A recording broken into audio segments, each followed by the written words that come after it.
Screen share ചെയ്യാവേ.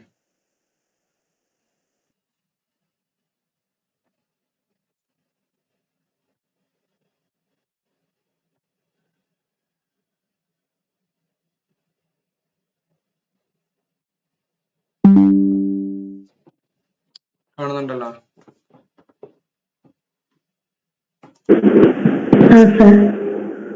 Okay, ഇപ്പം നമുക്ക് എടുക്കാൻ പോകുന്ന കമ്പ്യൂട്ടറിന്റെ സോഫ്റ്റ്വെയർ. ഹാർഡ്വെയർ നമ്മൾ പാർട്ട് കഴിഞ്ഞു. അപ്പൊ ഇനി അടുത്തത് സോഫ്റ്റ്വെയർ ആണ്. അപ്പൊ അതില് വരുന്ന കാര്യങ്ങളും ഇപ്പൊ PSC ക്യാമറക്ക് എന്തോ ഉണ്ട്, അതുകൊണ്ടാണ് ഓണാക്കത്തെ. അപ്പൊ ടെക്നിക്കൽ എന്തോ ഇഷ്യൂ ഉണ്ട്. അപ്പൊ സോഫ്റ്റ്വെയറിൽ എന്താണ്, എന്തൊക്കെ കാര്യങ്ങളാണെന്ന് അറിഞ്ഞിരിക്കേണ്ട ആവശ്യമുണ്ട്. കാരണം ഒരു മാർക്ക് മിക്കവാറും ചോദിക്കാൻ ചാൻസ് ഉള്ള ഒരു ഏരിയ ആണ് സോഫ്റ്റ്വെയർ എന്താണ്. അപ്പൊ സോഫ്റ്റ്വെയർ എന്താന്ന് വെച്ച് കഴിഞ്ഞിട്ടുണ്ടെങ്കിൽ നമുക്ക് കാണാനോ സ്പർശിക്കാനോ കഴിയാത്ത ഒരു ഭാഗങ്ങളെയാണ് എന്ത് സോഫ്റ്റ്വെയർ എന്ന് പറയാം. അപ്പൊ ശ്രദ്ധിക്കുക, സോഫ്റ്റ്വെയർ. ഹാർഡ്വെയർ എന്ന് പറഞ്ഞു കഴിഞ്ഞാൽ നമുക്ക് എന്ത് ചെയ്യാം, കാണാമായിരുന്നു അല്ലെ. ഹാർഡ്വെയർ കാണാം, ഈ പ്രിന്റർ, സ്കാനർ, പിന്നെന്തൊക്കെയായിരുന്നു, മൗസ്, അതൊക്കെ എന്താണ് ഹാർഡ്വെയറിന്റെ പാർട്ടാണ്.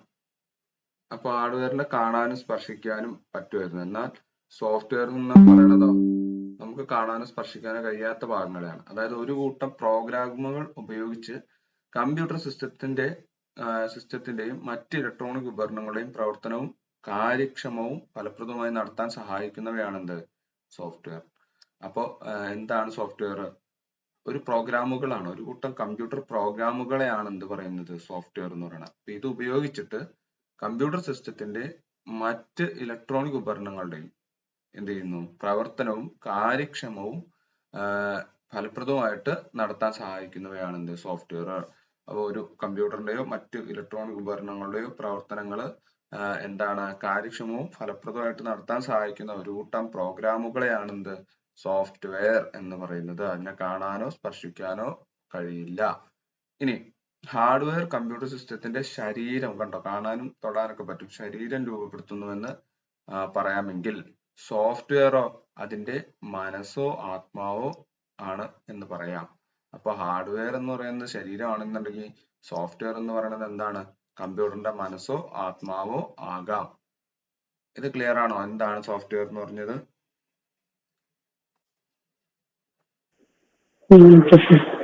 ഓക്കെ. ഇനി രണ്ട് തരത്തിലുള്ള സോഫ്റ്റ്വെയർ ആണുള്ളത്. രണ്ട് തരമുണ്ട്. ഒന്ന് സിസ്റ്റം സോഫ്റ്റ്വെയറും പിന്നെ ഒന്ന് ആപ്ലിക്കേഷൻ സോഫ്റ്റ്വെയറും ഉണ്ട്. ഒന്ന് system software and second one application software. അപ്പൊ എന്താണെന്ന് അതൊന്നും കൂടി ഒന്ന് നോക്കാം. സിസ്റ്റം സോഫ്റ്റ്വെയർ നോർമലി എന്താണ്, കമ്പ്യൂട്ടറിന്റെ OS തന്നെയാണ് വരിക സിസ്റ്റം സോഫ്റ്റ്വെയർ. അപ്പൊ എന്താണെന്ന് നമുക്ക് നോക്കി വെച്ചേക്കാം. അപ്പൊ ഒരു ബ്രീഫ് ഇൻട്രൊഡക്ഷൻ തരാം. സിസ്റ്റം സോഫ്റ്റ്വെയർ എന്ന് പറയുമ്പോൾ എന്താണ്, ഓപ്പറേറ്റിംഗ് സിസ്റ്റം തന്നെയാണ് ഉദ്ദേശിക്കുന്നത്. എന്നാൽ ആപ്ലിക്കേഷൻ സോഫ്റ്റ്വെയർ എന്ന് വെച്ച് കഴിഞ്ഞാൽ നമ്മുടേതായിട്ടുള്ള ആപ്ലിക്കേഷൻ ഉണ്ട്. വേർഡ്, PPT അങ്ങനത്തെ കുറച്ച് എന്താണ് ആപ്ലിക്കേഷൻസ് ഉണ്ടായിരിക്കും, അല്ലെങ്കിൽ സോഫ്റ്റ്വെയർസ് ഉണ്ടായിരിക്കും. അപ്പൊ അതിനെയാണ് എന്ത് ആപ്ലിക്കേഷൻ സോഫ്റ്റ്വെയർ എന്ന്, എന്തെങ്കിലും പ്രത്യേക ആവശ്യത്തിന് വേണ്ടിയിട്ട് യൂസ് ചെയ്യാം. അപ്പൊ വീണ്ടും നമുക്ക് അതിന്റെ ഡീറ്റെയിലിംഗിലേക്ക് കടക്കാം. എന്താണ് സിസ്റ്റം സോഫ്റ്റ്വെയർ എന്ന് ആർക്കെങ്കിലും പറയണതിന്റെ ഇടയ്ക്ക് എന്തെങ്കിലും ഡൗട്ട് ഉണ്ടെങ്കിൽ അത് ചോദിക്കുക. അല്ലാണ്ട് നമ്മൾ ഇനി മനസ്സിലായില്ല എന്ന് പറഞ്ഞ് വെച്ചോണ്ടിരിക്കരുത്. കാരണം കമ്പ്യൂട്ടർ ആണ്. അപ്പോ അതിന്റെ കോൺസെപ്റ്റ് മനസ്സിലായില്ലെങ്കിൽ ഒന്ന് ചോദിച്ചാൽ മതി, ഞാൻ ഒരു രീതിയിൽ പറഞ്ഞുതരാം, നമ്മുടെ ഇപ്പൊ കാണുന്ന രീതിയിൽ. അപ്പൊ കമ്പ്യൂട്ടർ പ്രവർത്തനങ്ങൾ നിയന്ത്രിക്കുന്നതിനായി എന്താണ് രൂപകൽപ്പന ചെയ്തിട്ടുള്ള ഒരു കൂട്ടം പ്രോഗ്രാമുകളെയാണ് എന്ത് സിസ്റ്റം സോഫ്റ്റ്വെയർ എന്ന് പറയുന്നത്. ഇപ്പൊ എന്താണ്, കമ്പ്യൂട്ടറിന്റെ പ്രവർത്തനങ്ങൾ നിയന്ത്രിക്കുക എന്നതാണ് എന്ത് സിസ്റ്റം സോഫ്റ്റ്വെയറിന്റെ പ്രധാന ധർമ്മം. ഓർക്കുക, കമ്പ്യൂട്ടറിന്റെ പ്രവർത്തനങ്ങൾ നിയന്ത്രിക്കുന്നത് ആണ് എന്ത് വേണ്ടിയിട്ട് സിസ്റ്റം സോഫ്റ്റ്വെയർ ഡെവലപ്പ് ചെയ്തേക്കണം.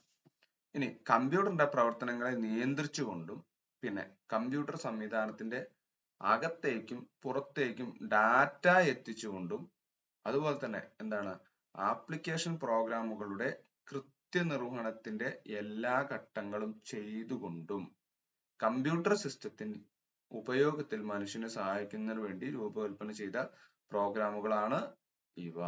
അപ്പൊ എന്താണ് സിസ്റ്റം സോഫ്റ്റ്വെയർ? മൂന്ന് കാര്യങ്ങളാണ് പറയുന്നത്. ഒന്നെന്താ, കമ്പ്യൂട്ടറിന്റെ പ്രവർത്തനങ്ങളെ മൊത്തത്തില് നിയന്ത്രിക്കുന്നു, ദിസ് വൺ ഒന്നാമത്തെ. രണ്ടാമത്തെ എന്താണ്, കമ്പ്യൂട്ടർ സംവിധാനത്തിന്റെ അകത്തേക്കും പുറത്തേക്കും ഡാറ്റ എത്തിക്കുന്നു. അപ്പൊ ഡാറ്റ റിസീവ് ചെയ്യുക, അതുപോലെ പ്രോസസ് ചെയ്ത ഡാറ്റ ഔട്ട് ചെയ്യുക എന്നിവയും ആരുടെ ധർമ്മമാണ്? സിസ്റ്റം സോഫ്റ്റ്വെയറിന്റെ. അപ്പൊ കമ്പ്യൂട്ടറിന്റെ പ്രവർത്തനങ്ങളെ നിയന്ത്രിക്കുക, മൊത്തത്തിലുള്ള പ്രവർത്തനങ്ങളെ നിയന്ത്രിക്കുക, ഡാറ്റ മാനേജ്മെന്റ് ചെയ്യുക, പിന്നെന്താണ് മൂന്നാമത്തെ ആപ്ലിക്കേഷൻ പ്രോഗ്രാമുകളുടെ കൃത്യനിർവഹണത്തിന്റെ എല്ലാ ഘട്ടങ്ങളും ചെയ്യുക. ആപ്ലിക്കേഷൻ പ്രോഗ്രാമുകൾ ഇപ്പൊ നമ്മൾ നോക്കി അല്ലെ, എന്തെങ്കിലും പ്രത്യേക ആവശ്യത്തിന് വേണ്ടിയിട്ട് യൂസ് ചെയ്യുന്ന സോഫ്റ്റ്വെയർ ആണ്. അത്തരത്തിലുള്ള സോഫ്റ്റ്വെയറിന്റെ ഏതെങ്കിലും ഘട്ടത്തിലും അതിന്റെ വർക്ക് കോർഡിനേറ്റ് ചെയ്യുന്നത് ആരാണ്? സിസ്റ്റം സോഫ്റ്റ്വെയർ ആണ്. അപ്പൊ മൂന്ന് കാര്യങ്ങളാണ്. ഒന്ന് കമ്പ്യൂട്ടർ പ്രവർത്തനങ്ങളെ നിയന്ത്രിക്കുക, മെമ്മറി മാനേജ്മെന്റ്, ആപ്ലിക്കേഷൻ പ്രോഗ്രാമുകളുടെ കൃത്യനിർവഹണത്തിന്റെ എല്ലാ ഘട്ടത്തിലും കൺട്രോളിങ് ചെയ്യുക. ഇനി ചുരുക്കത്തിൽ സിസ്റ്റം സോഫ്റ്റ്വെയർ മറ്റ് സോഫ്റ്റ്വെയറുകളുടെ പ്രവർത്തനത്തെ പിന്തുണയ്ക്കുകയും പെരിഫറൽ ഉപകരണങ്ങളുമായി ആശയവിനിമയം നടത്തുകയും ചെയ്യുന്നു. അപ്പൊ എന്താണ് സിസ്റ്റം സോഫ്റ്റ്വെയർ എന്ന് വെച്ച് കഴിഞ്ഞാൽ മറ്റ് സോഫ്റ്റ്വെയറുകളുടെ എന്ത് ചെയ്യുക? പ്രവർത്തനങ്ങളെ നിയന്ത്രിക്കുക. അതുപോലെ തന്നെ എന്ത് ചെയ്യണം? പെരിഫറൽ ഉപകരണം എന്ന് വെച്ച് കഴിഞ്ഞാൽ നമ്മൾ കണക്ട് ചെയ്ത ഇൻപുട്ട് ഔട്ട്പുട്ട് ഉപകരണങ്ങളാണ് കീബോർഡ്, മൗസ്, മോണിറ്റർ തുടങ്ങിയ എല്ലാ ഉപകരണങ്ങളുടെയും പ്രവർത്തനങ്ങളെ നിയന്ത്രിക്കുന്നത് ആരാണ്? ഈ സിസ്റ്റം സോഫ്റ്റ്വെയർ ആണ്. അപ്പൊ അത് ക്ലിയർ ആണോ? എന്താ സിസ്റ്റം സോഫ്റ്റ്വെയർ എന്ന് പറഞ്ഞ?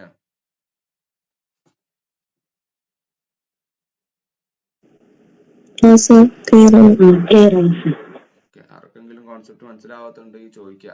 അതായത് ഇപ്പൊ നമുക്ക് സിസ്റ്റം സോഫ്റ്റ്വെയർ എന്ന് പറയുമ്പോൾ എന്ത് പറയാം, മെയിൻ ആയിട്ടുള്ള ഒരു സോഫ്റ്റ്വെയർ എന്ന് പറയാം. ഇപ്പൊ ഒരു ഓഫീസിൽ നമ്മൾ എടുത്തു കഴിഞ്ഞിട്ടുണ്ടെങ്കിൽ മാനേജർമാർ അതിന്റെ അസിസ്റ്റന്റ് മാനേജർമാരുടെ ഒക്കെ ഉണ്ടാവും. അപ്പൊ ഇത് മെയിൻ മാനേജർ ആണ് ആര്? System software. അതിന് താഴെയുള്ള പ്രോഗ്രാമുകൾ പല മാനേജർമാരുണ്ടായിരിക്കും അല്ലെ, അതിനെയാണ് എന്ത്? Application software. അവർക്ക് ഓരോരുത്തർക്കും എന്ത് ചെയ്യുന്നുണ്ട്? ഓരോ കടമകൾ കൊടുത്തിട്ടുണ്ടായിരിക്കും. അപ്പോൾ മൊത്തത്തിലുള്ള കമ്പനിയുടെ കാര്യങ്ങൾ, ആ സ്ട്രക്ചർ, എംപ്ലോയീസ്, മാനേജ്മെന്റ് എല്ലാം നോക്കുന്നത് ഇദ്ദേഹം തന്നെയാണ്. പിന്നെ എന്ത് ചെയ്യുന്നുണ്ട്? ഇദ്ദേഹത്തിന് താഴെയുള്ള അസിസ്റ്റന്റ് മാനേജർമാരെ നോക്കുക എന്നുള്ളൊരു കടമയുണ്ട്.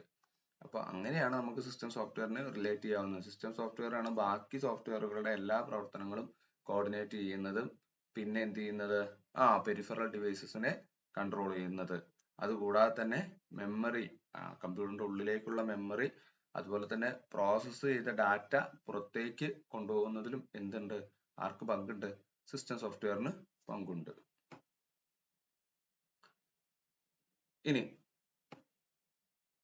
ഇത് സിസ്റ്റം സോഫ്റ്റ്വെയർ എന്തിനു വേണ്ടിയിട്ടാണ് പിന്നെ യൂസ് ചെയ്യുന്നത്? കമ്പ്യൂട്ടർ ഫലപ്രദമായിട്ട് ഉപയോഗിക്കുന്നതിന് ഉപയോക്താക്കളെ ഇത് സഹായിക്കുന്നുണ്ട്. കമ്പ്യൂട്ടർ ഫലപ്രദമായിട്ട് ഉപയോഗിക്കുന്നതിന് ഉപയോക്താക്കൾ, അതായത് നമ്മൾ കമ്പ്യൂട്ടർ യൂസ് ചെയ്യുമ്പോൾ നമ്മളെ ഒരു പരിധി വരെ എന്ത് ചെയ്യുന്നുണ്ട്? അത് ഫലപ്രദമായിട്ട് തന്നെ കമ്പ്യൂട്ടർ യൂട്ടിലൈസ് ചെയ്യാനായിട്ട് സഹായിക്കുന്നു. കാരണം എന്താ? നമുക്ക് വേണ്ട ഡാറ്റകൾ നല്ല രീതിയിൽ കാണിച്ചു തരിക. അപ്പൊ C ഡ്രൈവില്, E ഡ്രൈവില്, അതുപോലെ പെയിന്റ് കാര്യങ്ങളൊക്കെ നമ്മൾ ഓരോ പിക്ചർ ഒക്കെ വരച്ചു കഴിഞ്ഞിട്ടുണ്ടെങ്കിൽ സേവ് ചെയ്യുക, നമുക്ക് വേണ്ട ലൊക്കേഷനിൽ സേവ് ചെയ്യുക, പിന്നീട് അത് റിട്രീവ് ചെയ്യുക, റിപ്രൊഡ്യൂസ് ചെയ്യുക, സെൻഡ് ചെയ്യാനായിട്ട്, അങ്ങനത്തെ പല കാര്യങ്ങളും എന്ത് ചെയ്ത് തരുന്നുണ്ട്? സിസ്റ്റം സോഫ്റ്റ്വെയർ നമുക്ക് ചെയ്ത് തരുന്നുണ്ട് അല്ലെ. ഇനി കമ്പ്യൂട്ടറിലെ വിഭവങ്ങൾ നിയന്ത്രിക്കാൻ സിസ്റ്റം സോഫ്റ്റ്വെയർ സഹായിക്കുന്നുണ്ട്. കമ്പ്യൂട്ടറിലെ വിഭവങ്ങൾ നിയന്ത്രിക്കുക എന്ന് വെച്ച് കഴിഞ്ഞാൽ ഇൻപുട്ട് ഔട്ട്പുട്ട് ഉപകരണങ്ങളെ നിയന്ത്രിക്കലാണ്. ഓക്കെ, അപ്പൊ നമുക്കത് നോക്കാം. ഇതിന്റെ ഒരു ചാർട്ടാണ് കാണിച്ചേക്കണേ. എങ്ങനെയാണ് അത്, ഏത് തലത്തിലാണ് എക്സിക്യൂഷൻ ചെയ്യുന്നതെന്ന്. അപ്പൊ ഇതാണ് നമ്മൾ ഉപയോക്താവ്. അപ്പോൾ കമ്പ്യൂട്ടർ ഉപയോഗിക്കുന്ന ഒരാളാണ് ഉപയോക്താവ്. ഇതൊരു എന്താണ്? മനുഷ്യനാണ്. അത് കഴിഞ്ഞിട്ട് നമുക്ക് രണ്ട് കമ്പോണന്റുകളാണ് മെയിൻ ആയിട്ട് കമ്പ്യൂട്ടറിനുള്ള. ഒന്ന് സോഫ്റ്റ്വെയർ, ഞാൻ പറഞ്ഞു കാണാനും സ്പർശിക്കാനും പറ്റാത്ത ഭാഗങ്ങൾ. മറ്റൊന്നാണെന്ത്? ഹാർഡ്വെയർ, അത് നമുക്ക് കാണാനും സ്പർശിക്കാനും പറ്റും. സോ ഇത് രണ്ടുമായിട്ട് ആര് കണക്റ്റഡ് ആണ്? Operating system. കിടക്കുന്നു ഓപ്പറേറ്റിംഗ് സിസ്റ്റം കണക്റ്റഡ് ആണ്. ഉപയോക്താവിന്റെയും ഹാർഡ്വെയറിന്റെയും ഇടയിലുള്ള ഒരു ഇന്റർമീഡിയേറ്റർ ആയിട്ട് ആര് നിൽക്കും? സോഫ്റ്റ്വെയർ നിൽക്കും. ഈ സോഫ്റ്റ്വെയർ എന്ന് പറയുന്നത് നമ്മൾ പറഞ്ഞു സിസ്റ്റം സോഫ്റ്റ്വെയർ എന്നും ആപ്ലിക്കേഷൻ സോഫ്റ്റ്വെയർ എന്നും പലതായിട്ട് ക്ലാസിഫൈ ചെയ്തിട്ടുണ്ട്. അപ്പൊ അതിൽ വരുന്ന ഓരോ ഭാഗങ്ങളാണ് എന്ത്? ഭാഷാ സോഫ്റ്റ്വെയർ എന്ന് പറയാൻ കിടക്കുന്നുള്ളൂ. പിന്നെ utility software, application software. So application software എന്താ നമുക്ക് വരും ഭാഗങ്ങളിൽ നോക്കാം. സോ ഈ ഉപയോക്താവിന്റെയും കമ്പ്യൂട്ടർ എന്ന് പറയുമ്പോൾ ഹാർഡ്വെയർ, നമുക്ക് കാണാൻ കഴിയാവുന്ന പാർട്ടുകളുടെയും ഇടയിലുള്ള ഇന്റർമീഡിയേറ്റർ, അതായത് ലാംഗ്വേജ് കൈമാറ്റം എന്ന് വേണമെങ്കിൽ പറയാം. ഇപ്പൊ നമുക്കൊരു ഭാഷ ഗൈഡ് ഉണ്ടെങ്കിൽ ചൈനീസ് ഭാഷ ആണ് നമുക്ക് ഇന്ത്യൻ ഭാഷ, ഹിന്ദി ഇത് ചൈനയാണെന്നുണ്ടെങ്കിൽ ഇതിന്റെ ഇടയിലുള്ള ഒരു ട്രാൻസ്ലേറ്റർ ആയിട്ട് ആക്ട് ചെയ്യുന്നത് ആരായിരിക്കും? സോഫ്റ്റ്വെയർ ആയിരിക്കും. സോ ഇതാണ് അതിന്റെ ഹാർഡ്വെയർ എന്ന് പറയുമ്പോൾ CPU, RAM, പിന്നെ എന്തുണ്ട്? ഇൻപുട്ട് ഔട്ട്പുട്ട് ഉപകരണങ്ങളുണ്ട്. ഓക്കെ,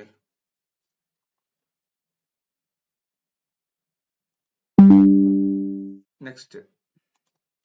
ഇനി സിസ്റ്റം സോഫ്റ്റ്വെയറിന്റെ ഘടകങ്ങളാണ് എന്ത് താഴെ കൊടുത്തിരിക്കുന്നത്. ഏതൊക്കെയാണ്? അപ്പൊ സിസ്റ്റം സോഫ്റ്റ്വെയറിനെ വീണ്ടും ക്ലാസിഫൈ ചെയ്തിട്ടുണ്ട്. അതിൽ വരുന്ന ക്ലാസിഫിക്കേഷൻ ആണ് ഏതൊക്കെ? ഓപ്പറേറ്റിംഗ് സിസ്റ്റം, പിന്നെ ഭാഷാ പ്രോസസ്സറുകൾ, മൂന്നാമത്തെ ആയിട്ട് എന്തുണ്ട്? Utility software. അപ്പൊ സോഫ്റ്റ്വെയറിന് നമ്മൾ രണ്ടായിട്ട് ക്ലാസിഫൈ ചെയ്തു. ഏതൊക്കെയായിരുന്നു പറഞ്ഞേ? സിസ്റ്റം സോഫ്റ്റ്വെയറും ആപ്ലിക്കേഷൻ സോഫ്റ്റ്വെയറും. And application software. അതിൽ തന്നെ സിസ്റ്റം സോഫ്റ്റ്വെയറിനെ വീണ്ടും എന്തായിട്ട് ഡിവൈഡ് ചെയ്തേക്കണു? മൂന്നായിട്ട്. അതാണ് OS, ഓപ്പറേറ്റിംഗ് സിസ്റ്റം, പിന്നെ ഭാഷാ സോഫ്റ്റ്വെയറുകൾ, ലാംഗ്വേജ് സോഫ്റ്റ്വെയർ, പിന്നെ യൂട്ടിലിറ്റി സോഫ്റ്റ്വെയർ. അപ്പൊ മൂന്നായിട്ട് വീണ്ടും ക്ലാസിഫൈ ചെയ്തേക്കണു. അപ്പൊ ആ ക്ലാസിഫിക്കേഷൻ പറഞ്ഞിരിക്കുക. സോഫ്റ്റ്വെയർ എന്ന് പറഞ്ഞാൽ മെയിൻ ആയിട്ട് കമ്പ്യൂട്ടർ പ്രോഗ്രാമുകളെ കാണാനും സ്പർശിക്കാനും പറ്റാത്ത പ്രോഗ്രാമുകളെയാണ് സോഫ്റ്റ്വെയർ എന്ന് പറയുക. സിസ്റ്റം സോഫ്റ്റ്വെയർ എന്ന് പറയുമ്പോൾ എന്താണ്? സിസ്റ്റത്തിന്റെ ഓപ്പറേഷന് സഹായിക്കുന്നതായിട്ടുള്ള പ്രോഗ്രാമുകളെയാണ് സിസ്റ്റം സോഫ്റ്റ്വെയർ എന്ന് പറയുന്നത്. അപ്പൊ അതിൽ മെയിൻ ആയിട്ട് 3 പ്രോഗ്രാമുകളാണ് വരുന്നത്. 1 operating system, 2 language software, 3 utility software. ഇനി എന്താണ് ഓരോന്നും കൂടി എന്ന് ഡീറ്റെയിലിംഗ് ചെയ്യാം. അപ്പൊ ഓപ്പറേറ്റിംഗ് സിസ്റ്റം എന്താണെന്നാണ് നമ്മൾ നോക്കുന്നത്. ഇതുവരെ ക്ലിയർ ആണോ? ഡൗട്ട് വല്ലതും ഉണ്ടോ?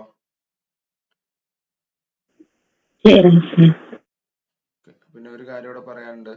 നമ്മൾ ഇടുന്ന ടോപ്പിക് നിങ്ങൾക്ക് കൂടുതലാണെന്ന് തോന്നുകയാണെന്നുണ്ടെങ്കിൽ അത് എന്താ പറയാ, അതിൽ വേറെ മാറ്റമൊന്നും വരുത്താൻ പറ്റില്ല. കാരണം നമ്മൾ ആ രീതിയിൽ പോയ നിങ്ങൾ എങ്ങനെയെങ്കിലും ഒന്ന് ഓടി എത്തുക. കാരണം നമ്മൾ പിന്നാലെ എടുത്തു വരും.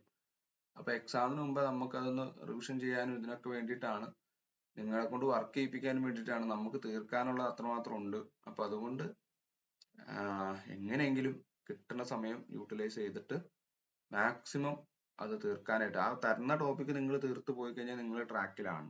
അത് മാത്രം വിചാരിച്ചാൽ മതി.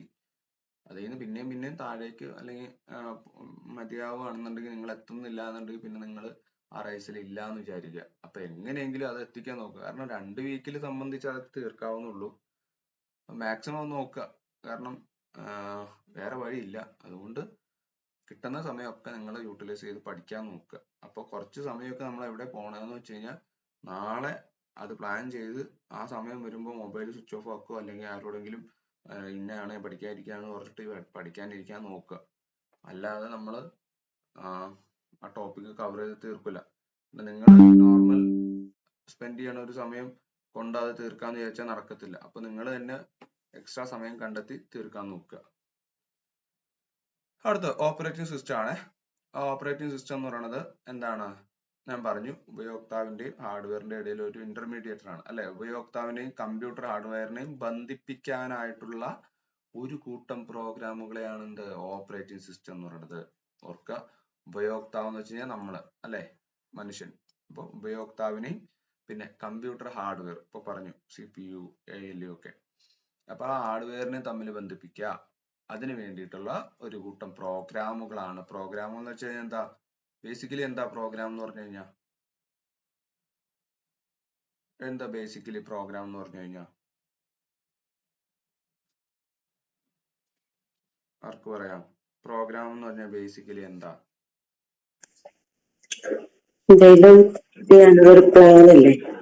എങ്ങനെയാണ്?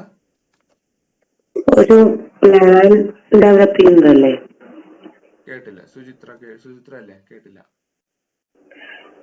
സാർ, ഒരു പ്ലാൻ പോലെയല്ലേ ചോദിക്കാം? നമുക്ക് എന്തെങ്കിലും ഒരു കാര്യം ചെയ്യാൻ സെറ്റ് ചെയ്ത് വെച്ചിട്ടുള്ള ഒരു പ്ലാൻ അല്ലേ എന്ന് ചോദിച്ചത്. പകുതി കറക്റ്റാണ്. പ്ലാൻ എന്ന് പറയാൻ പറ്റത്തില്ല. പ്ലാൻ വേണം. കാരണം പ്രോഗ്രാം എഴുതുമ്പോൾ നമുക്ക് ആദ്യം അൽഗരിതം വേണം, അല്ലെ? അപ്പൊ അൽഗരിതം ഉണ്ട്, പ്ലാൻ വേണം, പ്ലസ് എന്ത് വേണം? ഇൻസ്ട്രക്ഷൻസോടെ വേണ്ടേ? ഇൻസ്ട്രക്ഷൻസ് ചേർന്നിട്ടല്ലേ പ്രോഗ്രാം രൂപപ്പെടുന്നത്. അപ്പൊ ബേസിക്കലി അതൊരു ഇൻസ്ട്രക്ഷൻ സെറ്റ് ആണ്. ഇപ്പൊ നമ്മളെ കമ്പ്യൂട്ടർ അനുവദിച്ചിട്ടുള്ള, അതിന് മനസ്സിലാക്കാൻ കഴിയാവുന്ന പ്രോഗ്രാമിൻ്റെതായിട്ടുള്ള ചില ഇൻസ്ട്രക്ഷൻ സെറ്റുകൾ കൂടി ചേർന്നിട്ടാണ് എന്ത് ചെയ്യുള്ളൂ? പ്രോഗ്രാമുകൾ ഉണ്ടാവുകയുള്ളൂ. ഇപ്പൊ എക്സാമ്പിൾ, ഇപ്പൊ നമ്മളെ ലൈൻ ബൈ നിങ്ങൾ സിയോ C++ പ്രോഗ്രാം ഒക്കെ അവരുടെ റെക്കോർഡൊക്കെ കണ്ടു കഴിഞ്ഞാൽ ചില ആഡ്, പിന്നെ അതുപോലെ AB, മൾട്ടിപ്പിൾ, പിന്നെ റിട്ടേൺ, പിന്നെ സി പ്രോഗ്രാം ആണെന്നുണ്ടെങ്കിൽ എന്ത് ചെയ്യും, സ്കാൻഎഫ്, പ്രിന്റ്എഫ്, പിന്നെ ഇത്തരത്തിലുള്ള കുറെ ഇൻസ്ട്രക്ഷൻസ് ചേർന്നിട്ടായിരിക്കും ഒരു പ്രോഗ്രാം കണ്ടക്ട് ചെയ്യുക. അതിനെയാണ് എന്ത് ഒരു ഇൻസ്ട്രക്ഷൻസ് ചേർന്നിട്ടാണ് ഒരു പ്രോഗ്രാം ആയിട്ട് മാറുന്നത്. അപ്പൊ ബേസിക്കലി പ്രോഗ്രാം എന്ന് വെച്ച് കഴിഞ്ഞാൽ ഇൻസ്ട്രക്ഷൻസിന്റെ ഒരു കൂട്ടത്തിനെയാണ് എന്ത് പറയുന്നത് പ്രോഗ്രാം എന്ന് പറയുന്നത്. ക്ലിയർ ആണോ? ഓക്കെ. ഇനി കമ്പ്യൂട്ടർ സിസ്റ്റത്തെ ഉപയോഗമാക്കുക എന്നതാണ് എന്ത് ഓപ്പറേറ്റിംഗ് സിസ്റ്റത്തിന്റെ പ്രാഥമിക ലക്ഷ്യം. അപ്പൊ കമ്പ്യൂട്ടർ സിസ്റ്റത്തിനെ ഉപയോഗ്യമാക്കുക എന്ന് വെച്ച് കഴിഞ്ഞാൽ ഈ എന്താണ് പ്രോസസർ ഇവിടെ വെച്ച്, പിന്നെ മെമ്മറി ഇവിടെ വെച്ച്, അടുത്ത പ്രിന്റർ, പിന്നെ സ്കാനർ ഒക്കെ തൊട്ടടുത്ത് വെച്ച്, എന്നിട്ട് സോഫ്റ്റ്വെയറും വെച്ച് അങ്ങനെ എന്ത് ചെയ്യുന്നതിനും കാര്യമില്ല. കാരണം നമ്മൾക്ക് അത് വർക്ക് ചെയ്യാൻ പോകില്ല. അതിന്റെ ഒരു കോർഡിനേഷൻ ചെയ്യണം അല്ലെ. എന്ത് ചെയ്യണം, ഇപ്പൊ മെമ്മറിന്ന് ഡാറ്റ എടുത്ത് ALUവിൽ പ്രോസസർ ചെയ്യാനായിട്ട് കൊടുക്കണം. ഇത് ആര് കൊടുക്കും? വയറ് വലിച്ച് ചുമ്മാ വച്ചിട്ടൊന്നും ഒരു കാര്യമില്ല അല്ലെ. മെമ്മറിയിൽ പോയി ആ അഡ്രസ്സിൽ പോയിട്ട് ഡാറ്റ, നമുക്ക് വേണ്ടിയിട്ടുള്ള ഡാറ്റ എടുക്കണം. അല്ലാണ്ട് ഏതെങ്കിലും ഡാറ്റ എടുത്ത് നമ്മൾ 5ഉം 6ഉം കൂട്ടാൻ കൊടുത്തിട്ട് 5+6 എന്നുള്ള ഒരു പ്രോഗ്രാം ചെയ്തിട്ട് 5 6 കൂട്ടുന്നതിന് വരെ 100 200 കൂട്ടി വെച്ച് കഴിഞ്ഞിട്ടുണ്ടെങ്കിൽ ഒരു കാര്യമില്ല അല്ലെ. അപ്പൊ കറക്റ്റ് ആയിട്ട് കോർഡിനേഷൻ ചെയ്ത് ആ റിസൾട്ടിലേക്ക് എത്തുമ്പോൾ മാത്രമാണ് നമുക്ക് കമ്പ്യൂട്ടറിനെ കൊണ്ട് ഒരു ഉപയോഗമുള്ളൂ. അപ്പൊ അത്തരത്തില് എന്ത് ചെയ്യുക, സിസ്റ്റത്തെ ഉപയോഗ്യമാക്കുക എന്നതാണ് എന്ത് ഓപ്പറേറ്റിംഗ് സിസ്റ്റത്തിന്റെ പ്രാഥമിക ലക്ഷ്യമായിട്ട് പറയുന്നത്. പിന്നെന്താണ്, ഉപയോക്താവിന് പ്രോഗ്രാമുകൾ നടപ്പിലാക്കാൻ അനുയോജ്യമായിട്ടുള്ള ഒരു പരിസ്ഥിതി ഒരുക്കി കൊടുക്കുകയാണ് ഓപ്പറേറ്റിംഗ് സിസ്റ്റം ചെയ്യുന്നത്. പിന്നെ കാര്യക്ഷമമായിട്ടുള്ള രീതിയിൽ കമ്പ്യൂട്ടർ ഹാർഡ്വെയർ ഉപയോഗിക്കുവാൻ സഹായിക്കുക എന്നതും ഓപ്പറേറ്റിംഗ് സിസ്റ്റത്തിന്റെ ജോലിയാണ്. അപ്പൊ ഒന്നുമില്ല, നമുക്ക് വേണ്ടിയിട്ടുള്ള രീതിയിൽ കമ്പ്യൂട്ടറിനെ ഉപയോഗിക്കുവാനായിട്ട് ആര് സഹായിക്കുന്നു? ഓപ്പറേറ്റിംഗ് സിസ്റ്റം ബേസിക്കലി സഹായിക്കുന്നു. ഓപ്പറേറ്റിംഗ് സിസ്റ്റം അതിലെ കമ്പ്യൂട്ടർ ഘടകങ്ങളെ എല്ലാത്തിനെയും കോർഡിനേഷൻ ചെയ്തിട്ട് നമുക്ക് അനുയോജ്യമായിട്ടുള്ള രീതിയിൽ എന്ത് ചെയ്യും, കമ്പ്യൂട്ടറിനെ മാറ്റി തരുന്നതും ആരാണ്? സോഫ്റ്റ്വെയർ. ഇപ്പൊ നിങ്ങൾ ചില ഫോൺ യൂസ് ചെയ്യുമ്പോൾ നിങ്ങൾക്ക് അതിലെ ഐക്കൺസും മറ്റും എന്താ പറയാ, ഈ ഐഫോൺ എന്ന് പറയുന്നുണ്ട്. ഒരിക്കൽ ഐഫോൺ യൂസ് ചെയ്തവരൊക്കെ ഐഫോണെ യൂസ് ചെയ്യുള്ളൂ. കാരണം അത്രമാത്രം ഫീച്ചർ ലോഡഡ് ആണ് ഐഫോണിന്റെ ആപ്ലിക്കേഷൻ എന്ന് പറയുന്നത്, ആപ്ലിക്കേഷൻ സോഫ്റ്റ് ഓപ്പറേറ്റിംഗ് സിസ്റ്റം എന്ന് പറയുന്നത്. കാരണം എന്താണ്, നമുക്ക് യൂസറിനെ, ഇപ്പൊ നിങ്ങളൊക്കെ ഇപ്പോഴത്തെ മൊബൈലിലൊക്കെ കാണപ്പെടുന്ന ഒരു വെള്ള റൗണ്ട് ഇല്ലേ സൈഡില്, ശ്രദ്ധിച്ചിട്ടുണ്ടോ? ഇതെങ്ങ് ക്ലിക്ക് ചെയ്തിട്ടുണ്ടെങ്കിൽ 4 ഓപ്ഷൻ ഇതാ ഇങ്ങനെ വരും. മൊബൈലില് ഒരു റൗണ്ട് കാണാം. ഇപ്പത്തെ ആൻഡ്രോയിഡിലൊക്കെ ഉണ്ട്, ശ്രദ്ധിച്ചിട്ടുണ്ടോ? അതൊക്കെ ആദ്യമായിട്ട് ഐഫോണിലൊക്കെയാണ് വന്നത്. അപ്പൊ അങ്ങനത്തെയൊക്കെ കുറെ കൺവീനിയന്റ് ആയിട്ട് ചെയ്യാവുന്ന കുറെ അധികം കൺവീനിയന്റ് ആയിട്ട് ഓപ്പറേറ്റിംഗ് സിസ്റ്റത്തെ മാറ്റിയിട്ടുണ്ട് ഐഫോണിൽ. അപ്പൊ അതുകൊണ്ടാണ് അത് അത്ര വിലയും. എല്ലാവരും ഒരിക്കൽ യൂസ് ചെയ്തിട്ടുണ്ടെങ്കിൽ, കാര്യം ആൻഡ്രോയിഡിലേക്ക് സെൻഡ് ചെയ്യാനൊന്നും പറ്റൂലെങ്കിലും നമ്മൾ അത് യൂസ് ചെയ്ത് തുടങ്ങി കഴിഞ്ഞാൽ, ഒരുവിധം ആയി കഴിഞ്ഞ് കഴിഞ്ഞാൽ പിന്നെ അത് യൂസ് ചെയ്യുള്ളൂ എന്ന് പറയും. അപ്പൊ അത്രമാത്രം ഉപയോക്താവിനെ ആ സിസ്റ്റമായിട്ട് എന്ത് ചെയ്യുക, ഇന്റർ കണക്ട് ചെയ്യുക എന്നുള്ളതും ഓപ്പറേറ്റിംഗ് സിസ്റ്റത്തിന്റെ ഒരു ജോലിയാണ്.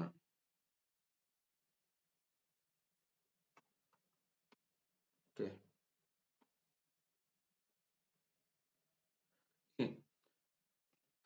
കമ്പ്യൂട്ടറിലെ പ്രവർത്തനങ്ങളെയും നിയന്ത്രിക്കുകയും ഏകോപിപ്പിക്കുകയും ചെയ്യുന്നത് ഓപ്പറേറ്റിംഗ് സിസ്റ്റം. ഇതൊക്കെ പറഞ്ഞുകൊണ്ടിരിക്കുകയാണ്. കമ്പ്യൂട്ടർ സിസ്റ്റത്തിലെ വിഭവങ്ങളുടെ മാനേജറായിട്ട് ഓപ്പറേറ്റിംഗ് സിസ്റ്റം പ്രവർത്തിക്കുന്നത് ഞാൻ പറഞ്ഞു അല്ലെ. മാനേജർ ലെവൽ ഹയറാർക്കി പറഞ്ഞു.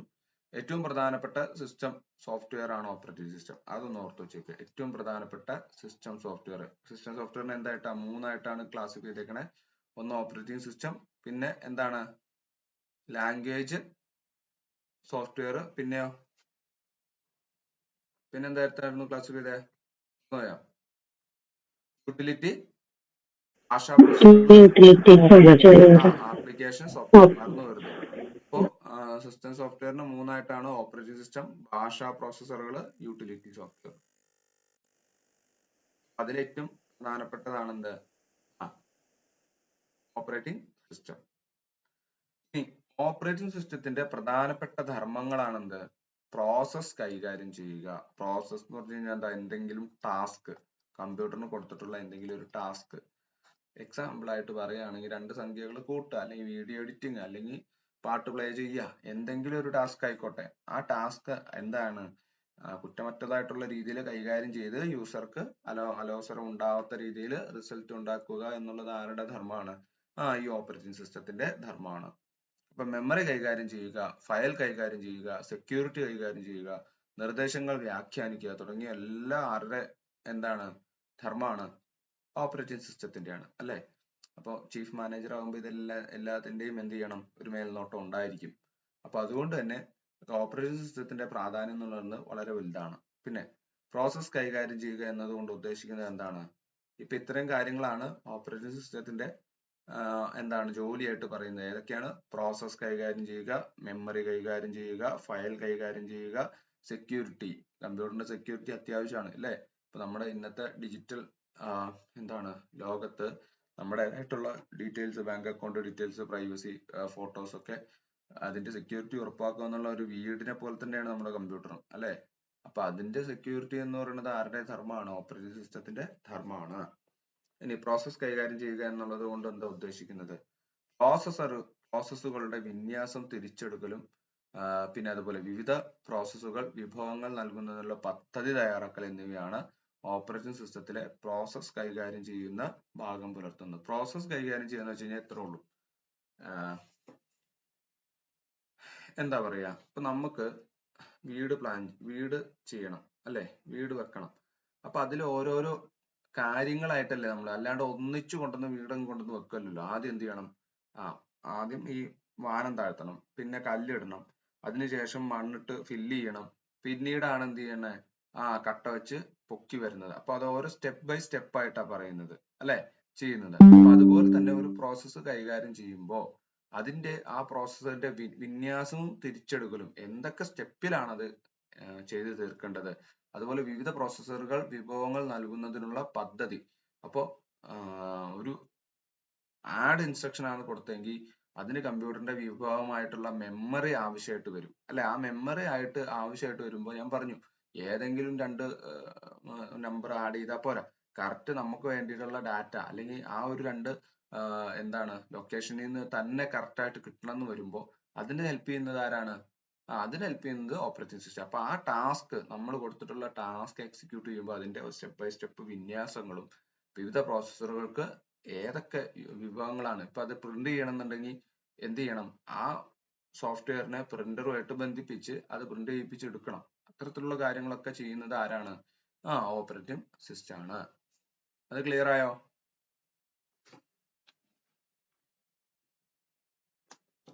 ക്ലിയർ ആണോ? ഉറക്കാണോ എല്ലാവരും? കുറെ പേരെ കണ്ടില്ലല്ലോ. എക്സാം അടുക്കുന്നതോറും എല്ലാവർക്കും ഉഴപ്പാണല്ലോ. ഞാൻ പറഞ്ഞു ഇന്ന് മാർച്ചായി, മാർച്ച് 2-ാം തീയതി ആയി, ഇനി കുറച്ച് ദിവസം ഉള്ളൂ. മേടിക്കണം എന്നുള്ളവര് അവരവരുടെ കാര്യം നോക്കി മേടിക്കാൻ നോക്കുക. എക്സാം പോയി കഴിഞ്ഞ് മാനത്തോട്ട് നോക്കി ഇരിക്കലേ ഉണ്ടാവുള്ളൂ. പിന്നെ എന്ത് ചെയ്യാം, ഒരു ചാൻസ് വന്നെന്നുണ്ടെങ്കിൽ നിങ്ങൾ തന്നെ ആലോചിക്കുക. നിങ്ങൾക്ക് റെസ്റ്റ് എടുക്കാനും ഇതിനൊക്കെ തോന്നുമ്പോൾ നിങ്ങൾ ആലോചിക്കുക, ഈ എക്സാം കിട്ടിയില്ലെങ്കിൽ എന്തായിരിക്കും നിങ്ങളുടെ കാര്യം. അപ്പൊ അന്നേരം നിങ്ങൾക്ക് വീണ്ടും ഉറങ്ങാനാണ് താല്പര്യമെങ്കിൽ പിന്നെ പറഞ്ഞിട്ട് കാര്യമില്ല, നിങ്ങൾ കിടന്നുറങ്ങുക. അപ്പൊ അതങ്ങ് ജീവിതകാലം മൊത്തം ഉറങ്ങിക്കോണം. നെക്സ്റ്റ്, മെമ്മറി കൈകാര്യം ചെയ്യുക. അടുത്തതാണെന്ത്?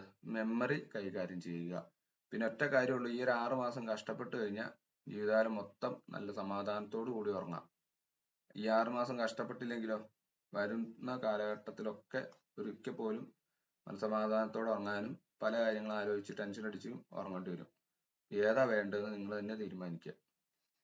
ഇനി മെമ്മറി കൈകാര്യം ചെയ്യുന്ന എന്നൊരു ദൗത്യം കൂടി ആർക്കുണ്ട്, അല്ലെങ്കിൽ ഫംഗ്ഷനും കൂടി ആർക്കുണ്ട്? ഓപ്പറേറ്റിംഗ് സിസ്റ്റത്തിനുണ്ട്. അപ്പൊ പ്രാഥമിക മെമ്മറിയെ കൈകാര്യം ചെയ്യുകയോ നിയന്ത്രിക്കുകയോ ചെയ്യുന്നത് ഓപ്പറേറ്റിംഗ് സിസ്റ്റത്തിലെ മെമ്മറി കൈകാര്യം ചെയ്യുന്ന ഭാഗമാണ്. അപ്പൊ ഓപ്പറേറ്റിംഗ് സിസ്റ്റത്തിൽ ഓരോരോ ടാസ്കുകളുണ്ട്. ഇപ്പൊ നമ്മുടെ തലച്ചോറ് എടുത്തു കഴിഞ്ഞാൽ ആ തലച്ചോറിൽ എന്തുണ്ട്? 2 ഭാഗങ്ങളാണ്. അതായത് വലത്തെ സൈഡിനെ എന്ത് ചെയ്യും? നമ്മുടെ ശരീരത്തിന്റെ വലത്തെ സൈഡിനെ ഹാൻഡിൽ ചെയ്യുന്നത് തലച്ചോറിന്റെ ഇടത്തെ ഭാഗവും, ഇടത്തെ സൈഡിനെ ഹാൻഡിൽ ചെയ്യുന്നത് തലച്ചോറിന്റെ വലത്തെ ഭാഗമാണ്. അതുപോലെ തന്നെ നമുക്ക് ഈ കാഴ്ചശക്തി, സൗണ്ട്, വെർണിക്സ് ഏരിയ എന്നൊക്കെ പറഞ്ഞ് കുറെ ഭാഗങ്ങളുണ്ട്. അതായത് ആ ഒരു ഭാഗത്ത് അടിയോ എന്തെങ്കിലും കിട്ടിക്കഴിഞ്ഞു കഴിഞ്ഞാൽ ആ തലച്ചോറ് നിയന്ത്രിക്കുന്ന ഫംഗ്ഷൻ ഫെയിൽ പോകും. അതുകൊണ്ടാണ് ചിലവർക്ക് ആക്സിഡന്റ് ഒക്കെ പറ്റി കഴിഞ്ഞ് ചില ഈ തല കുറച്ച് ഭാഗം മുറിച്ചു മാറ്റി കഴിയുമ്പോൾ സംസാരശേഷിയൊക്കെ നഷ്ടപ്പെടുക. അപ്പോൾ അത് ആ ഒരു ഭാഗം എന്ന് പറയുന്നത് സംസാരശേഷിയായിട്ട് ബന്ധപ്പെട്ട് പ്രവർത്തിച്ച മേഖലയായിരുന്നു. അതുപോലെ എന്താണ് സോഫ്റ്റ്വെയർ തന്നെ എന്ത് ചെയ്യുന്നുണ്ട്, പ്രാഥമിക മെമ്മറി കൈകാര്യം ചെയ്യുന്നതുണ്ട്. അതുപോലെ തന്നെയാണ് എന്ത് മെമ്മറി കൈകാര്യം ചെയ്യുന്ന ഭാഗങ്ങളുണ്ട്. അപ്പൊ ഓരോ മെമ്മറി സ്ഥാനത്തിന്റെയും അവസ്ഥ, അപ്പൊ എന്താണ് മെമ്മറി കൈകാര്യം ചെയ്യുന്ന ഭാഗത്തിന്റെ ഫംഗ്ഷൻ എന്ന് വെച്ച് കഴിഞ്ഞാൽ, നമുക്ക് മെമ്മറി നമ്മൾ പഠിച്ചു റാം റോം, അതുകൊണ്ടാണ് മെമ്മറി ആദ്യം എടുത്തത്. റാം റോം പിന്നെ സെക്കൻഡറി മെമ്മറി ഒക്കെ ഉണ്ട്, ക്യാഷ് മെമ്മറി ഒക്കെ ഉണ്ട്. അപ്പൊ ഓരോ മെമ്മറി എന്താണ് മെമ്മറിയുടെ അവസ്ഥ, അത് എന്താണ് പ്രോസസ്സിന് നീക്കി വെച്ചിരിക്കുകയാണോ അതോ അത് കഴിഞ്ഞു കിടക്കുകയാണോ. അപ്പൊ പ്രോസസ്സ് ചെയ്യുമ്പോൾ ഒരു സ്പേസ് വേണം. ആ സ്പേസ് ഉണ്ടെങ്കിലാണ് ടെമ്പററി ആയിട്ട് വരുന്ന റിസൾട്ട് സ്റ്റോർ ചെയ്ത് വെക്കാൻ പറ്റുള്ളൂ. അപ്പൊ അത് അതേപോലെ പ്രോസസ്സറിന് ഒഴിച്ചു വിട്ടേക്കുകയാണോ അതോ ഫ്രീ ആയിട്ട് കിടക്കുകയാണോ, അതിലെന്തെങ്കിലും സൂക്ഷിക്കാനുണ്ടോ എന്നുള്ള കാര്യങ്ങളെല്ലാം നോക്കുന്നതും ആ മെമ്മറി അലോക്കേഷൻ ഒക്കെ ചെയ്യുന്നതും ആരാണ്? നമ്മുടെ ഓപ്പറേറ്റിംഗ് സിസ്റ്റം ആണ്. ഓരോ പ്രോസസ്സിനും എത്രമാത്രം മെമ്മറി നീക്കി വെക്കണം അത് കണക്കാക്കുക, അത് പ്രകാരം അത് നീക്കി വെക്കുകയും ചെയ്യുന്നു. മെമ്മറി പിന്നീട് ആവശ്യമില്ലെങ്കിൽ എന്ത് ചെയ്യും, അത് തിരിച്ചെടുക്കുകയും ചെയ്യുന്നതൊക്കെ ആരാണ്?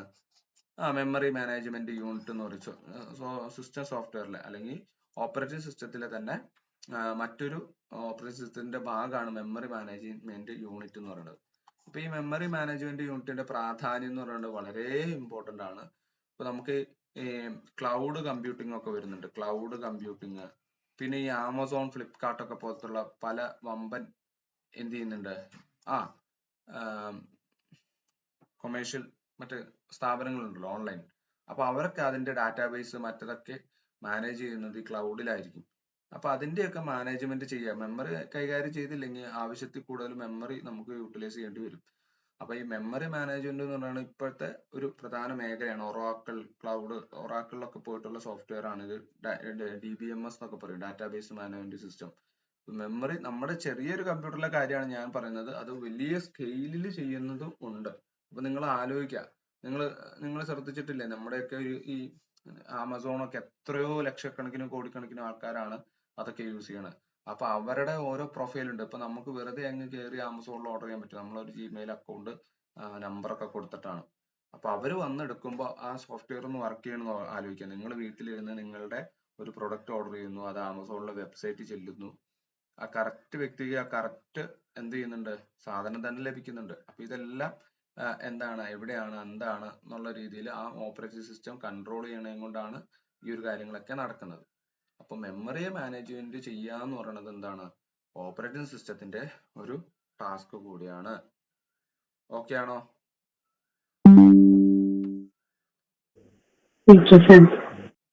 എന്തെങ്കിലും ഡൗട്ട് ഉണ്ടെങ്കിൽ പറയണം കേട്ടോ. അടുത്താണെന്ത്, ഫയൽ കൈകാര്യം ചെയ്യുക. ഫയൽ കൈകാര്യം ചെയ്യുന്ന വെച്ചാൽ ഫയലുകളുമായിട്ട് ബന്ധപ്പെട്ട് കിടക്കുന്ന പ്രവർത്തനങ്ങളായിട്ടുള്ള ആസൂത്രണം ചെയ്യുക, പേര് കൊടുക്കുക, സംഭരിക്കുക, തിരിച്ചെടുക്കുക, കൈമാറ്റം ചെയ്യുക. ഇപ്പൊ നിങ്ങളുടെ മൊബൈൽ ഏറ്റവും സിമ്പിൾ ആയിട്ട് നിങ്ങൾ കമ്പ്യൂട്ടർ അധികം യൂസ് ചെയ്യാത്ത വ്യക്തിയാണെങ്കിൽ മൊബൈലിൽ ഇപ്പോൾ ഫയൽ മാനേജർ എന്ന് പറഞ്ഞ ഒരു സാധനമുണ്ട്. ഫയൽ മാനേജർ ചില ഫോട്ടോസോ ചില ഫയൽസ് ഒന്നും നിങ്ങൾക്ക് ഈ ഗാലറിയിലോ മറ്റിടത്തോ പോയി കഴിഞ്ഞാൽ കിട്ടൂല.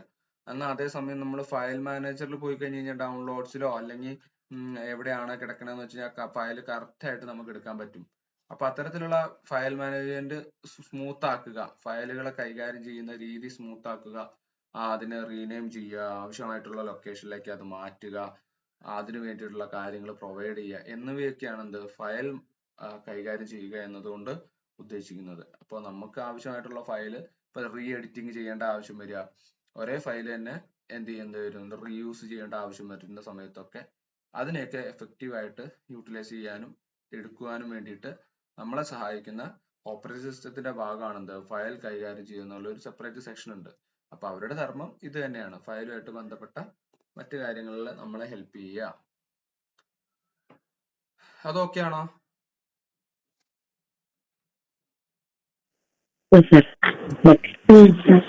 പിന്നെ ഡിവൈസ് ഒന്ന് നിങ്ങൾ ഇത് കഴിഞ്ഞിട്ട് ഒന്നൊന്ന് വായിച്ചു നോക്കിയാൽ മതി.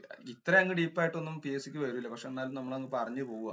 അപ്പൊ ഡിവൈസ് കൈകാര്യം ചെയ്യുന്ന വെച്ചാൽ പേരിൽ നിന്ന് തന്നെ നമുക്ക് അത് മതി, ആ 4 ഇതങ്ങ് പഠിച്ചാൽ മതി. ഡിവൈസ് കൈകാര്യം ചെയ്യുന്ന വെച്ച് കഴിഞ്ഞാൽ ഈ കമ്പ്യൂട്ടറുമായിട്ട് ബന്ധപ്പെട്ട് നമ്മൾ കണക്ട് ചെയ്യുന്ന എല്ലാ പുതിയ ഉപകരണങ്ങളെയും ഇപ്പൊ പെൻ ഡ്രൈവ് ആയാലും മൗസ് ആയാലും എന്ത് പുതിയ ഡിവൈസ് ആണോ കമ്പ്യൂട്ടറിലേക്ക് കണക്ട് ചെയ്തത് അത് കമ്പ്യൂട്ടറിന് മനസ്സിലായെങ്കിൽ മാത്രമാണ് അതുമായിട്ട് കമ്മ്യൂണിക്കേഷൻ ചെയ്യാൻ പറ്റുള്ളൂ. അപ്പൊ അതിനെ സഹായിക്കുന്നത് എന്താണ് ഡിവൈസ് കൈകാര്യം ചെയ്യുക എന്നുള്ള ഒരു പാർട്ടാണ്. കമ്പ്യൂട്ടറുമായി ബന്ധിപ്പിച്ചിട്ടുള്ള ഉപകരണങ്ങളുടെ നിയന്ത്രണമാണ് എന്ത് ഡിവൈസ് കൈകാര്യം ചെയ്യൽ. ഹാർഡ്വെയറും സോഫ്റ്റ്വെയറും സംയോജിപ്പിച്ചുകൊണ്ട് അത് ഉപകരണങ്ങളെ കൈകാര്യം ചെയ്യുന്നു. അപ്പോൾ ഡിവൈസ് ഡ്രൈവർ സോഫ്റ്റ്വെയറിലൂടെ നമ്മൾ എന്ത് സാധനം ഇൻസ്റ്റാൾ ചെയ്താലും അതിലൊരു ഡ്രൈവർ സോഫ്റ്റ്വെയർ ഉണ്ടായിരിക്കും. ഈ ഡ്രൈവർ സോഫ്റ്റ്വെയർ ആണ് എന്ത് കമ്പ്യൂട്ടർ ഓപ്പറേറ്റിംഗ് സിസ്റ്റത്തിന് ആ ഡിവൈസിനെ മനസ്സിലാക്കാൻ അല്ലെങ്കിൽ അതിന്റെ എഫക്റ്റീവ് ആയിട്ട് യൂട്ടിലൈസ് ചെയ്യാനായിട്ട് സഹായിക്കുന്ന സോഫ്റ്റ്വെയർ ആണ് എന്ത് ഡ്രൈവർ സോഫ്റ്റ്വെയർ. ഈ ഡ്രൈവർ സോഫ്റ്റ്വെയർ ഇല്ലെങ്കിൽ ആ കമ്പ്യൂട്ടർ നിങ്ങൾക്ക് ഇപ്പോൾ കീബോർഡ് ചുമ്മാ അങ്ങ് കണക്ട് ചെയ്ത് വെച്ചിട്ടുണ്ടെങ്കിൽ അത് നിങ്ങളൊരു വേർഡോ PPT എടുത്ത് ടൈപ്പ് ചെയ്ത് കഴിഞ്ഞാൽ അതിൽ എന്ത് ചെയ്യില്ല, ലെറ്റേഴ്സ് വരില്ല. ആദ്യം അതിനെ ആ കീബോർഡിൻ്റെതായിട്ടുള്ള ആവശ്യമായിട്ടുള്ള ഡ്രൈവർ സോഫ്റ്റ്വെയർ നിങ്ങൾ ഇൻസ്റ്റാൾ ചെയ്തെങ്കിൽ മാത്രമാണ് ഓപ്പറേറ്റിംഗ് സിസ്റ്റത്തിന് എന്താണ് ആ ഡിവൈസ്, എന്താണ് അതിന്റെ ഫംഗ്ഷനിങ് എന്ന് ഉള്ള രീതിയിൽ എഫക്റ്റീവ് ആയിട്ട് ഓപ്പറേറ്റിംഗ് സിസ്റ്റവും ആ ഡിവൈസിനും കമ്മ്യൂണിക്കേഷൻ ചെയ്യാൻ പറ്റുള്ളൂ. അപ്പോൾ ഓപ്പറേറ്റിംഗ് സിസ്റ്റം ഹാർഡ്വെയർ ഉപകരണങ്ങളായിട്ട് സംവദിക്കുന്നുണ്ട്. DOS, Windows, Unix, Linux, Macs OS എന്നിവ വിവിധതരം ഓപ്പറേറ്റിംഗ് സിസ്റ്റങ്ങൾക്ക് ഉദാഹരണമാണ്. ഇതാ നോക്കുക, ഓപ്പറേറ്റിംഗ് സിസ്റ്റത്തിന് ഉദാഹരണങ്ങൾ നോക്കിയിട്ട് ഈ എക്സാമ്പിൾ അതേപോലെ തന്നെ എക്സാമിന് ചോദിക്കാം. ഇവ താഴെ തന്നിരിക്കുന്നതിൽ ഓപ്പറേറ്റിംഗ് സിസ്റ്റത്തിൽ പെടാത്തത് ഏത്, അല്ലെങ്കിൽ ഏതാണ് ഓപ്പറേറ്റിംഗ് സിസ്റ്റത്തിന് എക്സാമ്പിൾ എന്ന് ചോദിച്ചു കഴിഞ്ഞാൽ ഈ ഒരു പേരുകൾ പഠിച്ചു നോക്കിയത് ഡയറക്റ്റ് +1 +2 എന്താണ് കമ്പ്യൂട്ടർ SCRT ആയതുകൊണ്ട് ഇത് തന്നെ ചോദിക്കാൻ ചാൻസ് ഉണ്ട്. അപ്പൊ ഡോസ് ഉണ്ട്, ഡേർട്ടി ഓപ്പറേറ്റിംഗ് സിസ്റ്റം എന്നാണ് ഡോസ്. പിന്നെ നമ്മുടെ വിൻഡോസ് നമുക്ക് എല്ലാവർക്കും അറിയാം അല്ലെ, വിൻഡോസ് 98 ആണ് നമ്മളൊക്കെ കുറെയൊക്കെ കാര്യങ്ങൾ നോക്കിയിട്ട്. പിന്നെ യൂണിക്സ് ഉണ്ട്, ലിനക്സ് ഉണ്ട്. അത് കഴിഞ്ഞിട്ടുണ്ടാ മാക് OS എന്ന് പറയുന്നത് ആപ്പിൾ ആപ്പിളിന്റെ ഓപ്പറേറ്റിംഗ് സിസ്റ്റത്തിനാണ് മാക് OS അല്ലെങ്കിൽ മാക് ബുക്ക് എന്നാണ് അവരുടെ ലാപ്ടോപ്പിനെ പറയുക. അതായത് ആപ്പിളിന്റെ ചിഹ്നത്തോടു കൂടി ലാപ്ടോപ്പുകളിൽ അവർ യൂസ് ചെയ്യുന്ന ആപ്പിൾ കമ്പനി യൂസ് ചെയ്യുന്ന സോഫ്റ്റ്വെയറിനെയാണ് മാക് OS എന്ന് പറയാം. ക്ലിയർ ആയോ?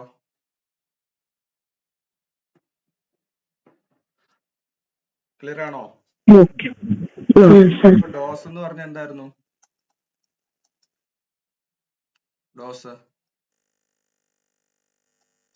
ഡയർട്ടി ഓപ്പറേറ്റിംഗ് സിസ്റ്റം ആണ് ഡോസ്. കേട്ടല്ലോ? അതായത് ഇന്നത്തെ വിൻഡോസിന്റെ ഒക്കെ കുറച്ചുകൂടെ മുമ്പിലുള്ള ഒരു ഓപ്പറേറ്റിംഗ് സിസ്റ്റം ആണ് ഡോസ് ഓപ്പറേറ്റിംഗ് സിസ്റ്റം. ഓർത്ത് വെച്ചേക്കുക. അതായത് ബ്ലാക്ക് ആൻഡ് വൈറ്റ് സ്ക്രീനിൽ നമ്മളിങ്ങനെ അടിച്ച് കമാൻഡ് കൊടുത്തിട്ട് പറയില്ലേ, അത്തരത്തിലുള്ള ഒരു സോഫ്റ്റ്വെയർ ആയിരുന്നു ഡോസ് എന്ന് പറയുന്നത്. ഇനി അടുത്താണെന്ത് ഓപ്പറേറ്റിംഗ് സിസ്റ്റത്തിന്റെ രണ്ടാമത്തെ, ഞാൻ അങ്ങ് പറഞ്ഞു പൊക്കോട്ടെ.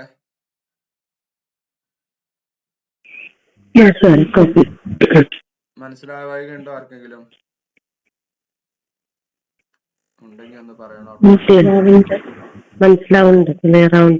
ഓക്കെ, അങ്ങനെയാണെങ്കിൽ നമുക്ക് ബാക്കി തന്നെ പറഞ്ഞു പോവാം.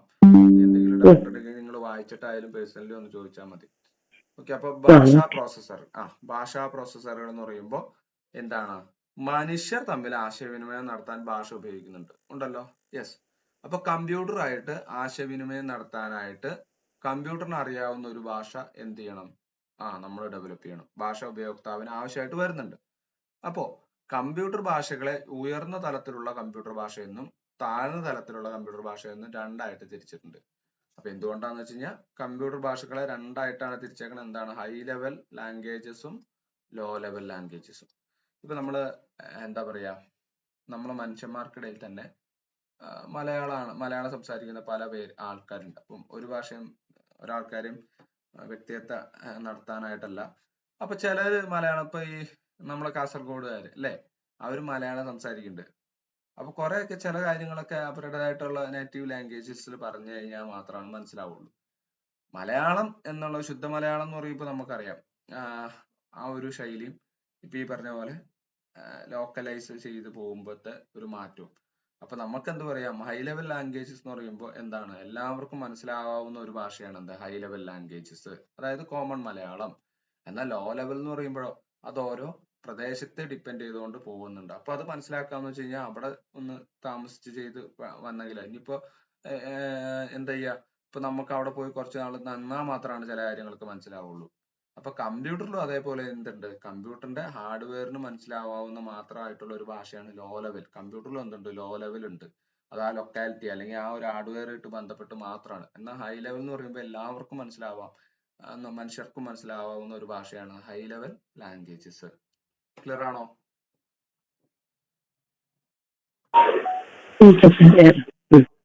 ആർക്കെങ്കിലും മനസ്സിലാവുകയുണ്ടോ?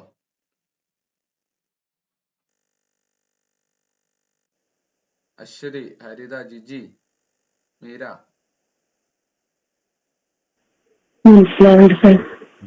ആർക്കെങ്കിലും ഡൗട്ട് ഉണ്ടെങ്കിൽ ചോദിക്കണം കേട്ടോ.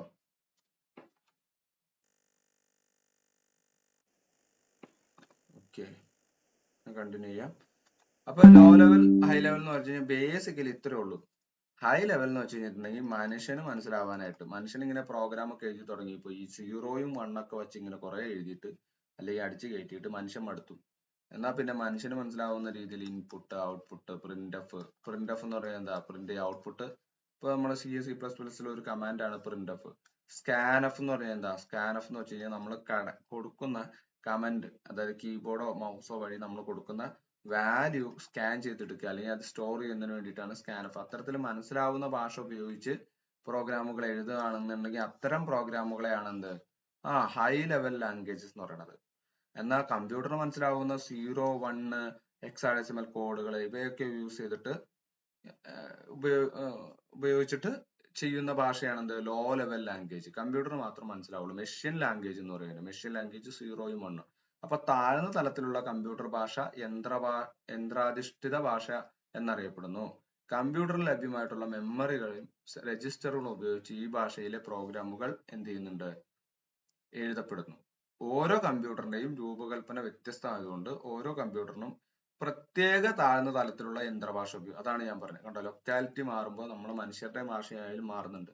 അതുപോലെ തന്നെയാണ് ഓരോ കമ്പ്യൂട്ടറും മാനുഫാക്ചേഴ്സ് ചെയ്തതിനനുസരിച്ച് അവയുടെ ഭാഷ, മെഷീൻ ലാംഗ്വേജസും മാറുന്നുണ്ട്. മെഷീൻ ലാംഗ്വേജും അസംബ്ലി ലാംഗ്വേജും വിവിധ തരം താഴ്ന്ന തലത്തിലുള്ള കമ്പ്യൂട്ടർ ഭാഷകളാണ്. അപ്പൊ ഓർക്കുക, മെഷീൻ ലാംഗ്വേജ് എന്ന് പറയുന്നതും അസംബ്ലി ലാംഗ്വേജ് എന്ന് പറയുന്നതും എന്തൊക്കെയാണ്, താഴ്ന്ന തലത്തിലുള്ള കമ്പ്യൂട്ടർ ലാംഗ്വേജ്. അപ്പൊ ഉയർന്ന തലം, താഴ്ന്ന തലം എന്ന് പറഞ്ഞു എല്ലാവർക്കും മനസ്സിലാവുന്ന ഒരു ഭാഷയാണ് എന്ത്, ഉയർന്ന തലം, ഹൈ ലെവൽ ലാംഗ്വേജസ്. എന്നാൽ താഴ്ന്ന തലം എന്ന് പറയുമ്പോഴോ ആ ലൊക്കാലിറ്റിക്ക് അനുസരിച്ച് അല്ലെങ്കിൽ ആ പർട്ടിക്കുലർ ഹാർഡ്വെയറിനനുസരിച്ച് മനസ്സിലാക്കാൻ പറ്റാവുന്ന ചില ലാംഗ്വേജസ് ആണ് ലോ ലെവൽ ലാംഗ്വേജ്. എല്ലാവർക്കും ഒന്നും അത് മനസ്സിലാക്കാൻ പറ്റത്തില്ല. അപ്പൊ ഈ ലോ ലെവൽ ലാംഗ്വേജസ് തന്നെയാണ് എന്ത്, യന്ത്രഭാഷ അല്ലെങ്കിൽ മെഷീൻ ലാംഗ്വേജ് അല്ലെങ്കിൽ അസംബ്ലി ലാംഗ്വേജ് എന്നും പറയുന്നത്. ക്ലിയർ ആണോ?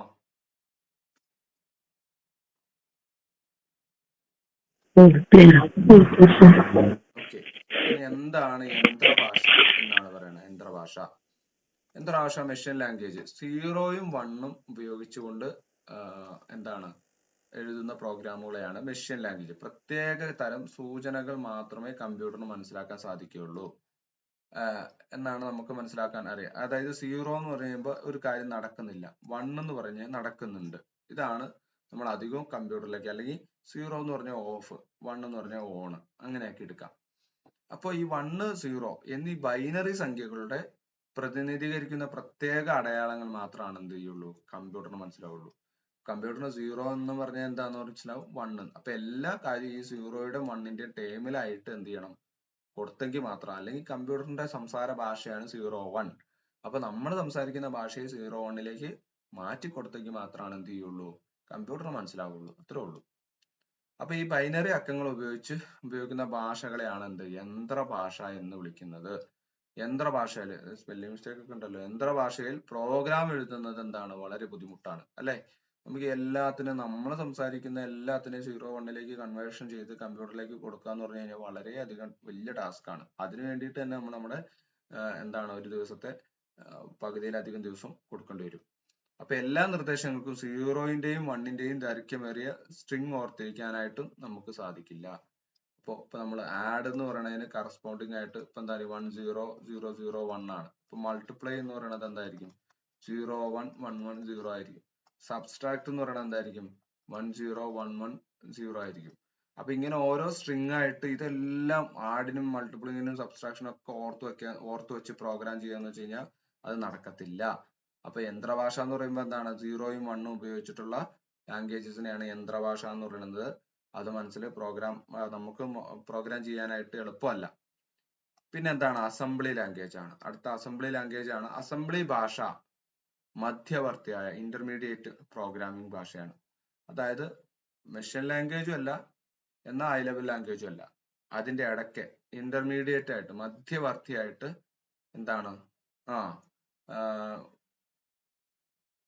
മധ്യവർത്തിയായിട്ട് എന്ത് ചെയ്യുന്നത് ഉപയോഗിക്കുന്ന ഒരു ഭാഷയാണ് അസംബ്ലി ലാംഗ്വേജ്. അസംബ്ലി ഭാഷകൾ എന്താണ്? ന്യൂമോണിക്കുകൾ ഉപയോഗിക്കുന്നു. ന്യൂമോണിക്സ് എന്ന് വെച്ച് കഴിഞ്ഞാൽ എക്സാമ്പിൾ ആയിട്ട് നമുക്ക് പറയാം ആഡ്, പിന്നെ സബ്സ്ട്രാക്ട്, ഇതൊക്കെ ന്യൂമോണിക്സ് ആണ്.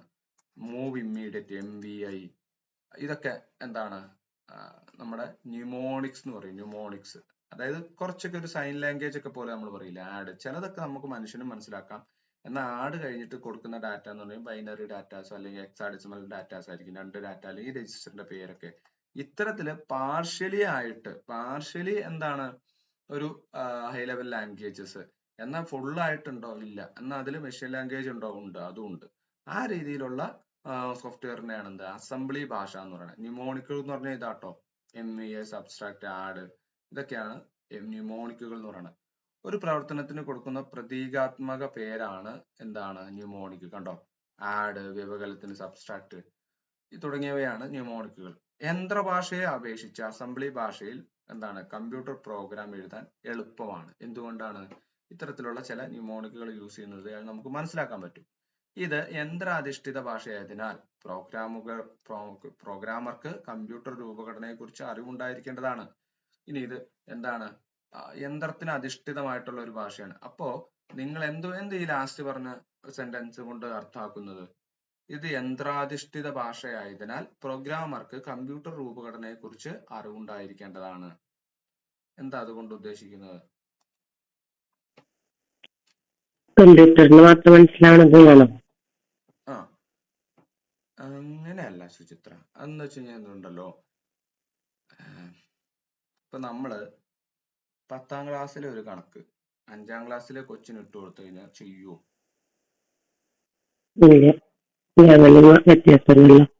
അത് തന്നെ. അപ്പൊ നമ്മുടെ കയ്യിലുള്ള ഹാർഡ്വെയർ 10ാം ക്ലാസ് നിലവാരത്തിലുള്ളതാണോ 5ാം ക്ലാസ് നിലവാരത്തിലുള്ളതാണോ എന്ന് അറിഞ്ഞെങ്കിൽ മാത്രമാണ് അതിനെ പ്രോഗ്രാം ചെയ്യാൻ പറ്റുള്ളൂ.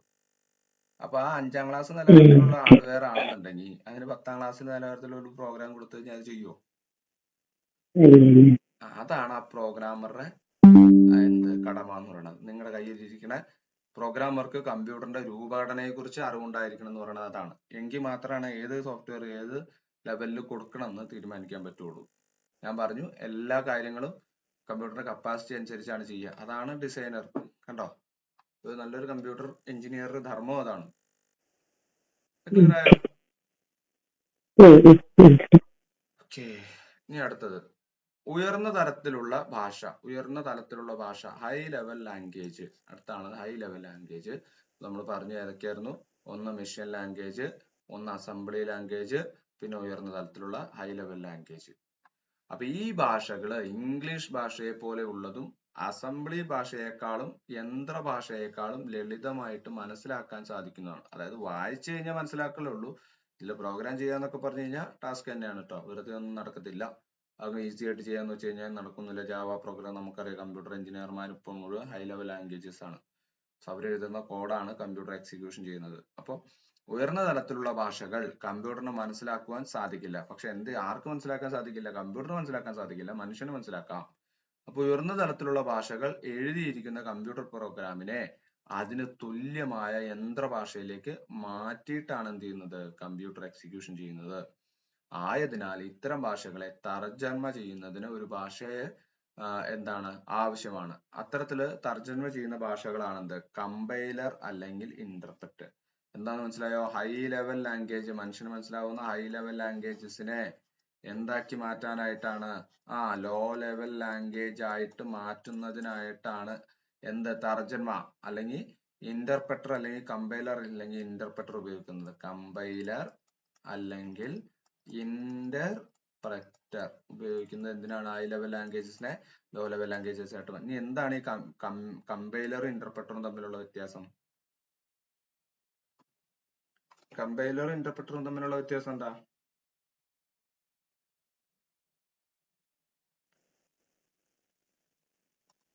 അത് ലാംഗ്വേജ് കൺവേർട്ട് ചെയ്യാൻ വേണ്ടി ഉപയോഗിക്കുന്നുണ്ടല്ലേ? അതെ, പക്ഷെ ഈ കമ്പൈലറും ഇന്റർപ്രറ്ററും തമ്മിലുള്ള ബേസിക് ഡിഫറൻസ് എന്താ ചോദിച്ചു കഴിഞ്ഞാൽ, കൺവേർഷൻ ചെയ്യാനായിട്ടാണ് യൂസ് ചെയ്യുന്നത്. ഈ കമ്പൈലർ ഉണ്ട്, ഉം. അത് ഞാൻ പറഞ്ഞിട്ടില്ല, ആർക്കെങ്കിലും അറിയുമോന്ന് ചോദിക്കുകയാണ്. എവിടെയെങ്കിലും വായിച്ചിട്ടുണ്ടോ ഐ.ടി? പറഞ്ഞുതരാം. കമ്പൈലർ എന്ന് വെച്ച് കഴിഞ്ഞിട്ടുണ്ടെങ്കിൽ എന്തായിരിക്കും, നിങ്ങൾ ഒരു പേജിൽ പ്രോഗ്രാം എഴുതി, ആഡ്, സബ്സ്ട്രാക്ട്, മൾട്ടിപ്ലിക്കേഷൻ, ഇങ്ങനെ കുറെ ലൈനായിട്ട് ഒരു പ്രോഗ്രാം എഴുതി ഒരു A4 സൈസ് ഷീറ്റിൽ. ഈ കമ്പൈലർ എന്ത് ചെയ്യുന്ന വെച്ച് കഴിഞ്ഞാൽ, കമ്പൈലറിലേക്കാണ് നിങ്ങൾ ഇത് എന്താണ്, അതായത് ഇതൊരു ഹൈ ലെവൽ പ്രോഗ്രാം ആണല്ലോ, അതിനെ മാറ്റാനായിട്ട് കൊടുത്തിട്ടുണ്ടെങ്കിൽ, ഇത്ര ഒരു പേജിനെയാണ് മാറ്റാൻ കൊടുത്തെങ്കിൽ കമ്പൈലർ അതിനെ മൊത്തത്തിൽ എന്ത് ചെയ്യും, കൺവേർഷൻ ചെയ്തു തരും. എന്നാൽ ഇന്റർപ്രറ്റർ ആണെങ്കിലോ, നിങ്ങളുടെ അടുത്ത് കമ്പൈലറിന് പകരം ഇന്റർപ്രറ്റർ ആണ് ഇരിക്കണമെങ്കിൽ ഇതിലെ ഓരോ ലൈൻ ബൈ ലൈൻ ആയിട്ടാണ് ഇത് ലൈൻ ആയിട്ടാണ് ഇത് എന്ത് ചെയ്യുള്ളൂ, കൺവേർഷൻ ചെയ്യുള്ളൂ. അതിനെയാണ് ഇന്റർപ്രറ്റർ എന്ന് പറയുന്നത്. അപ്പൊ ഇച്ചിരി സമയം എടുക്കും, ഓരോ ലൈനായിട്ട് മാറ്റത്തുള്ളൂ. കമ്പൈലർ ഒന്നിച്ചങ്ങ് അടിക്കും. മനസ്സിലായോ?